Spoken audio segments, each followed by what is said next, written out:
요즘 전기차 인기가 하늘을 찌르고 있습니다. 국내 전기차 시장의 대부분은 국내 전기차라고 생각되시겠지만 아닙니다. 판매량을 통계치를 보더라도 수입 전기차의 비중이 상당히 높습니다. 안녕하십니까, S모티브 최 작가입니다. 여러분, 구독과 좋아요, 알림 설정 많이 좀 부탁드리겠고요. 제가 계속해서 부족하지만 열심히 노력하는 모습 보여드리도록 하겠습니다. 자, 오늘은 테슬라의 인기 차종 중에 곧 우리나라 한국에 새롭게 출시될 차량에 대한 정보를 제공하려고 합니다. 썸네일 보시고 들어오셨죠? 맞습니다. 오늘 사이버 트럭에 대한 정보를 드리려고 합니다. 일단 테슬라라는 차량은 국내 모델 3를 비롯해서 다양한 차종들을 선보이고 있습니다. 최상위 등급 모델 S와 X도 있습니다. X 모델 같은 경우는 매우 크고 웅장한 것도 사실입니다. 이렇게 태양광에 대한 추가적인 사업도 추진하고 있고요. 액세서리 시장도 막강한 범위의 영향력을 보여주고 있습니다. 그렇다면 본격적으로 이 사이버 트럭에 대한 정보를 드리도록 하겠습니다. 일단 결론부터 좀 말씀을 드리도록 할게요. 테슬라 사이버 트럭 AWD죠. 즉 사륜구동을 의미를 합니다. 이 모델에 대한 국내 시장에 들어오는 기간이 딜레이가 됐습니다. 원래는 2024년도 하반기 안에는 무조건 출시를 한다고 했었습니다. 그러나 현재까지 들어온 정보는 2025년도에 상반기 또는 중반기를 예상을 한다고 얘기를 하네요. 제가 봤을 땐 테슬라 코리아에서는 아직 정확히 모르는 것 같고요. 해외 언론에서 얘기하는 정보가 훨씬 더 맞고 정확하지 않나 보여집니다. 국내에 좀 소통이 좀 안 되는 그런 범위라고 좀 생각이 돼서 테슬라 사이버 트럭을 원하신다면은 여러분 2025년도를 생각하는 게 맞다라고 좀 말씀을 드려보고 싶습니다. 현재까지 이 테슬라 사이버 트럭이 보여주는 다양한 내구력과 기타 단점적인 요인도 많이 있습니다. 추가 비용이 발생되는 범위도 많이 있다고 해서 고객들한테 부담감을 굉장히 지금 많이 안겨주는 상황이 되고 있습니다.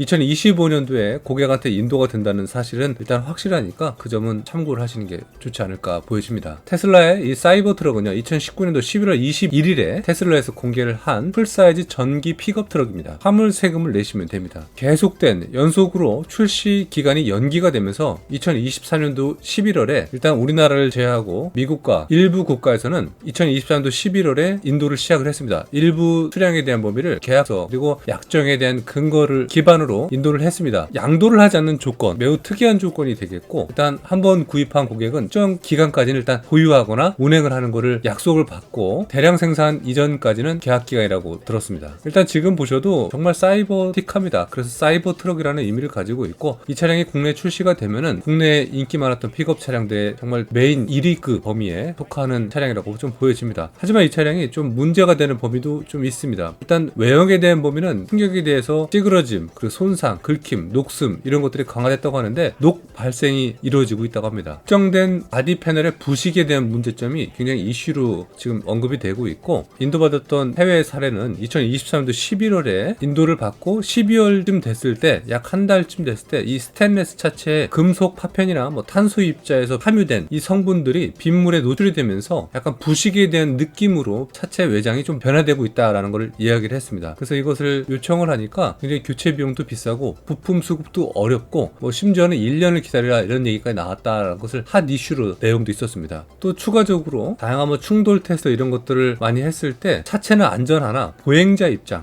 그러니까 만약에 들이받치게 되면은 사람이 오히려 더 피해를 보는 사례를 이야기를 하더라고요. 그래서 여러 가지 면에서 봤을 때 이 3톤이 넘는, 공차 중량이 3톤이 넘습니다. 워낙에 무겁고 큰 차량이 되는 거니까 보행자를 고려하지 않은 디자인이다, 그렇게 이야기를 하는 것도 있습니다. 그리고 후방창에 좀 문제점을 또 얘기를 하는데, 화물칸을 완전히 덮는 토너 커버를 장착하게 되면 후방창이 완전히 가려지는 단점으로 또 이야기를 하고 있습니다. 그래서 후방 카메라가 있으니까 상관없다 이렇게 본사 측에서 얘기를 하고 있지만, 이 픽업 트럭의 장점적인 거는 후방을 보면서 수납 공간도 확인을 하면서 그렇게 운행을 하고 그렇게 누릴 수 있는 범위가 좀 매력으로 다가지는 것도 맞습니다. 결론적으로 픽업에 대한 목적성은 좀 사라지고 있는 디자인적인 특성도 단점으로 이야기하는 것도 있습니다. 출고 이틀이 지나서 차량에 수십 개의 오류가 발생되는 사례도 있었고, 그 차주는 전자계통에 대다수 문제가 일으켜서 동력과 조향장, 제동, 주행 보조 장비, TCS 등의 장비가 먹통된 사례도 있습니다. 내용을 보시면 페인트 없이도 흠집이 방지가 되는 기능이 있지만, 이게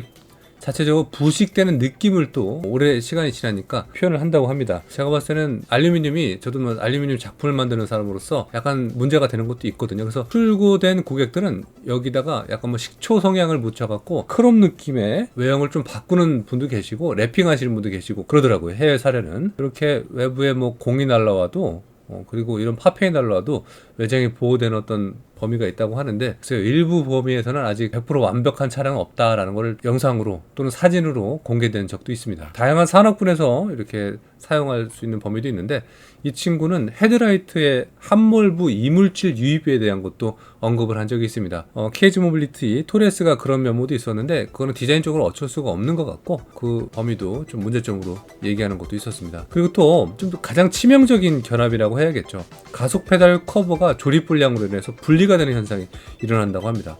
그래서 동력 제어가 불가능해지는 현상도 있어서 사고로 유발되는, 마치 급발진 될 때 브레이크랑 엑셀레이터를 구분을 못할 정도로 페달이 빠진 적이 있었다고 합니다.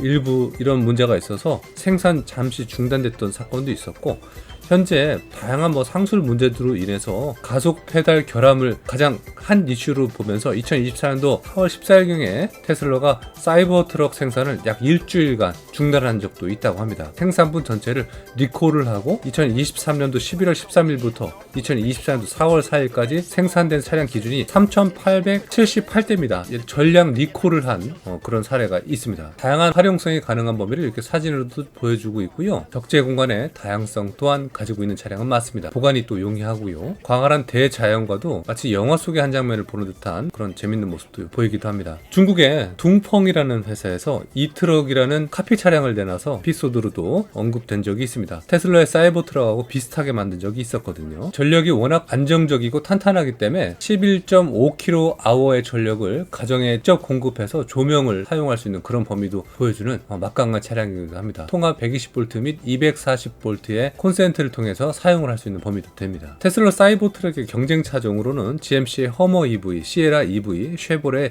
실버라도 EV, 리비안의 R1T, 포디의 F150 라이트닝, 램의 1500REV 모델 등등이 있습니다. 대한민국에는 타스만과 렉선 스포츠 칸 등이 언급될 수가 있는 범위가 됩니다. 사실 사이버 트럭의 주된 생산지는요, 미국 텍사스주 오스틴 기가 팩토리에서 생산을 하고 있습니다. 현재 모델은 RWD랑 AWD 그리고 사이버 비스트 등급 3가지 등급이 나뉘어지게 됩니다. 승차 인원은 총 5명이고요. 허드어 대형 풀사이즈 픽업 트럭이라는 정식 명칭을 안고 생산을 하고 있습니다. 전장의 길이가 워낙 큽니다. 5682.9mm입니다. 전장의 길이만 봐도 굉장히 큰 차량이고 전폭이 2m가 넘습니다. 2032mm고 전고 높이가 1790.8mm입니다. 비교적 높이는 괜찮은데 전폭과 전장이 워낙 크기 때문에 주차 공간에서 공간을 완전히 확보하기는 어렵습니다. 큰 차량이라 초보자들은 운전하기 힘든 범위가 되고요. 앞에랑 뒤에 타이어의 이 축의 거리가 3635mm입니다. 승차감은 당연히 좋을 수밖에 없고, 가장 중요한 전기 트럭들, 전기 차량들의 공통점은 전비라고 볼 수 있는데, 전비 또한 국내 들어오는 기준이 아직까지는 내년이 되는 거니까 정확하게 말씀을 못 드리겠습니다. 하지만 비교적 긴 거리를 자랑한다고 합니다. 일단 최고 등급 같은 경우는 제로백이 2.6초나 됩니다.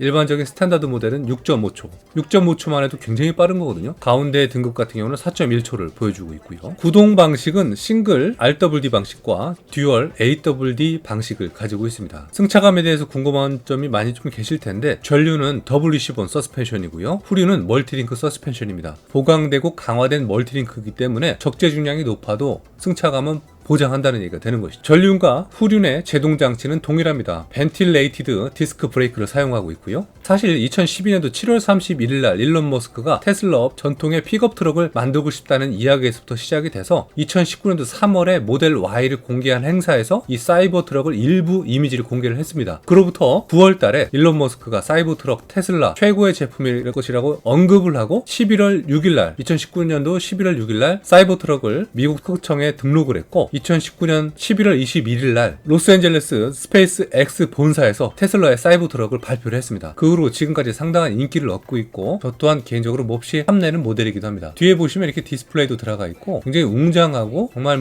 대형 세단 이상의 승차감을 보여주고, 다양한 인포테인먼트, 심지어는 생화학 무기 방어 모드까지 장착이 되어 있어서 HEPA 필터가 장착이 된 공기 입자율 99.7% 필터링이 가능한 이러한 공조기까지 장착이 되어 있는 굉장한 차량으로 보시는 게 맞습니다. 이렇게 다양성과 매력을 갖고 있는 사이버 트럭은 곧 우리에게 다가와질 것이고요. 다양한 여러분들한테 경험과 새로운 일상에 대한 범위를 안겨줄 차량으로 생각이 됩니다. 국내 출시일이 오늘 기준 7월 둘째 주 기준으로 내년 2025년도 상반기에 공지가 된다는 것을 확인을 하고 이렇게 오늘 방송을 진행을 했습니다. 여러분들이 원하시는 다양한 일상에 그리고 상업적이든 다양한 목적성을 안든 그 모든 범위에서 케어해줄 차량이 되고요. 앞으로 차량이 여러분들한테 가지고 있는 기대감, 공식적인 여기 제원상 수치 보면은 3톤이 훨씬 넘죠. 3,104kg이네요. 와, 이게 어쨌든 굉장히 커다란 차량이란 건 맞으니까 여러분들의 앞으로 미래의 꿈을 한번 키워보시는 것도 좋을 것 같습니다. 자, 이렇게 오늘은 테슬라의 사이버 트럭에 대한 정보를 제공했고요. 계속해서 다양한 차량에 대한 내용